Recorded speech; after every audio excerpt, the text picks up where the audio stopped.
করে আমাদের শিক্ষার মাধ্যমে অনুপ্রবেশ করাতে না পারি, তাহলে ভবিষ্যতে এই প্রজন্ম তারা বিভিন্ন রকমের অনৈসলামিক কর্মকাণ্ডে, অনৈতিক কর্মকাণ্ডে তারা জড়িয়ে যাবে। সম্প্রতি ফেসবুকে গত পরশুদিন একটা ভিডিও দেখলাম যে ধর্মীয় মূল্যবোধ না থাকার কারণে কি হচ্ছে, ভাই ভাইয়ের সঙ্গে গন্ডগোল করে ভাই মারা গিয়েছে, এক ভাই মারা গিয়েছে, যে ভাই জীবিত আছে সে ভাই বলছে ওই মরা ভাইকে আমার জমি দিয়ে মরা ভাইয়ের লাশ পার হতে দিব না। তাই এলাকার লোকজন মরা ভাইয়ের লাশ অন্য সাইড দিয়ে পানির ভিতর দিয়ে তার কবরস্থ করার ব্যবস্থা করছে।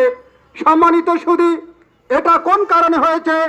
ধর্মীয় মূল্যবোধ না থাকার কারণে আজকের ভাই ভাইয়ের ভিতরে গন্ডগোল, ভাই ভাইয়ের ভিতরে মারামারি, পিতা সন্তানের ভিতরে মারামারি চলছে।